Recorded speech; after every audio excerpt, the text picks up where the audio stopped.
Hey, good morning, everybody, and welcome to this week's episode of the Shineability Show. If you haven't been here before, my name is Robin Carberry, and I help Gen X women untangle the knot of midlife confusion, uncover what they are here to do, and unleash more flow, meaning, success, connection, and joy in their lives. So I apply my years of experience in mentoring hundreds of folks on growth journeys. I ask questions and I do some deep listening. And I also leverage my own background and experience as an OG Gen Xer to help my clients stop second guessing and backpedaling, and instead start moving forward with full confidence that they are on the right track. So I have a question for you this morning. Have you ever woken up in the middle of a night with an awesome idea that was so awesome you could not go back to sleep? It's kind of a good feeling, right? And it's one reason I have a notebook sitting on the table next to my bed, because I can't tell you how many times I've either woken up in the middle of the night with an idea that I just couldn't get out of my head and kept me up for hours, or I've woken up in the middle of the night with a great idea and I was just so tired. I was like, I just have to go back to sleep. This is such a great idea. I know it's going to be there in the morning when I wake up. And then I wake up and think, wow, I had a great idea last night. I have no idea what it was. So that's why the notebook is there, so I can capture those things.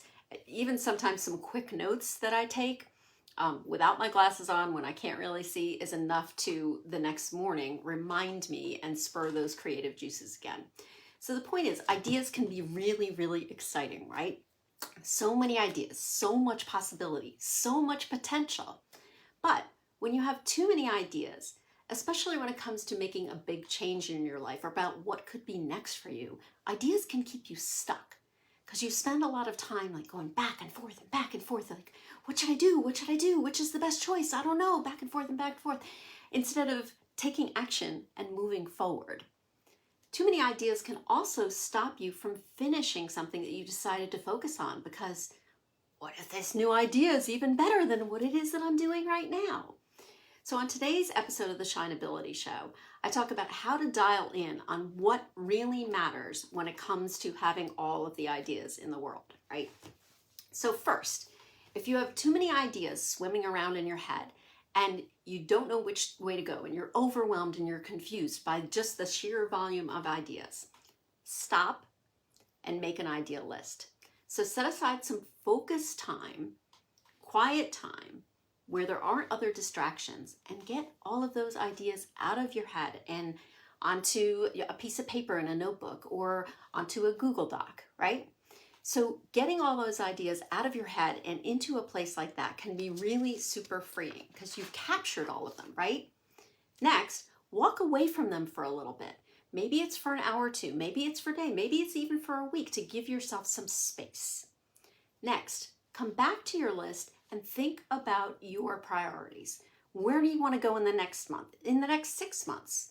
And are there some big ideas on that list that are in alignment with that plan and will have the most impact on the direction that you want to move in?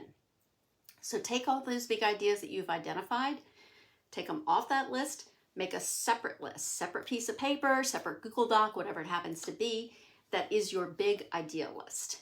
Then the rest of those ideas, you can leave them aside for the time being, because you're going to have a lot more clarity about those smaller ideas once you've sorted through the bigger ones.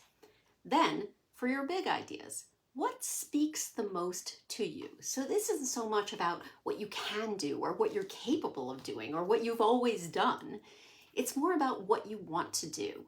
So when the big idea is exciting, not just because it's new and fresh and exciting, right?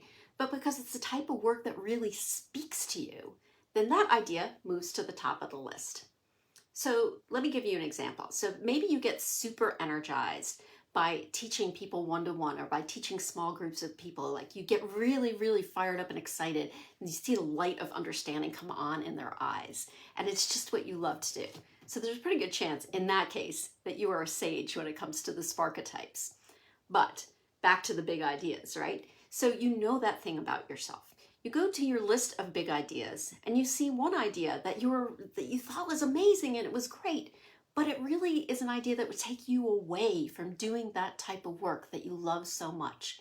So maybe that big idea is not the best idea for you, because even though it might be a fantastic idea, when it takes away takes you away from that work that lights you up and sparks you. It could just bring you into a place where you're dissatisfied, where you're frustrated, and where you don't finish. And it ends up being a sidetrack.